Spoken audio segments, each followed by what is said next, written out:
بسم اللہ والحمدللہ والصلاۃ والسلام علی رسول اللہ۔ آؤ قرآن سیکھیں سیریز میں آج ہم دوسرا لیسن لیں گے، سبق نمبر 2 ہے اور یہ ہے پریکٹس۔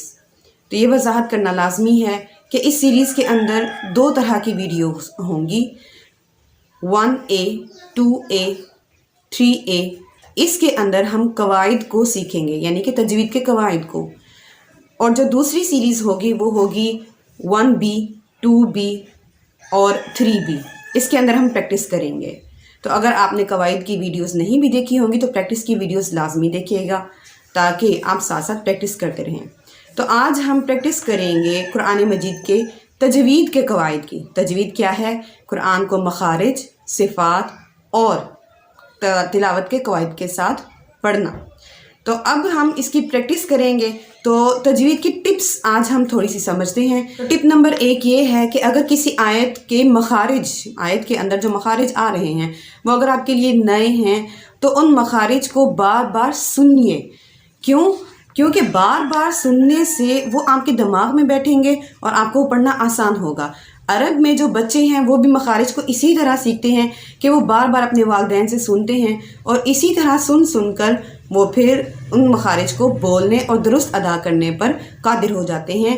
جیسے کہ اعوذ باللہ، حمزہ زبر اور آگے عین ہے۔ تو اب اگر آپ کو اعوذ تلفظ ادا کرنے میں، مخرج ادا کرنے میں اگر مشکل ہو رہی ہے تو آپ اس کو بار بار سنیں۔ بار بار سننے سے یہ فائدہ ہوگا کہ آپ کو اس مخرج کے ادا کرنے میں آسانی ہوگی۔ ٹپ نمبر 2 یہ ہے کہ آپ اپنی تجوید کو بہتر بنا سکتے ہیں کسی ماہر قاری کی تلاوت کو سن کر اور اس کے ساتھ ساتھ پڑھ کر۔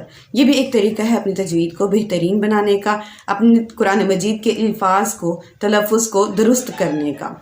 تجوید کی ٹپ نمبر 3 وہ یہ ہے کہ اگر آپ کو کسی آیت کے پڑھنے میں مشکل ہو رہی ہے تو اس آیت کو الفاظ میں توڑ کر پڑھیں۔ جیسے اعوذ باللہ من الشیطان الرجیم، یہ پڑھنے میں اگر یہ لفظ، یہ پوری آیت پڑھنے میں مشکل ہو رہی ہے تو اس کو الفاظ میں توڑ کر پڑھیں۔ اعوذ کو علیحدہ، باللہ کو علیحدہ، من الشیطان کو علیحدہ، الرجیم کو علیحدہ۔ اس طرح آپ ایک لفظ کو علیحدہ پڑھیں گے تو آپ کو وہ آیت پڑھنے میں آسانی ہوگی۔ لیکن اگر آپ کو لفظ پڑھنے میں مشکل ہو رہی ہے تو اس کو سیلیبل میں توڑیں۔ سیلیبل مطلب کیا کہ ایک آواز میں توڑیں۔ جیسے ایک لفظ الحمد ہے، اس کو پڑھنے میں اگر مشکل ہو رہی ہو تو اس کو سیلیبل میں ہم کریں گے۔ جیسے الحمد، الحمد میں 3 سیلیبل ہیں، الحمد۔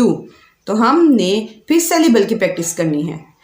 اور پھر اہم بات یہ ہے کہ اگر سیلیبل کے اندر کوئی ایک لفظ، کوئی ایک حرف ہے جو مشکل لگ رہا ہے تو پہلے اس کی پریکٹس کی جائے گی۔ جیسے الحمد کے اندر اگر ہم پڑھنے میں مشکل ہے تو پہلے ہم کی پریکٹس کی جائے گی۔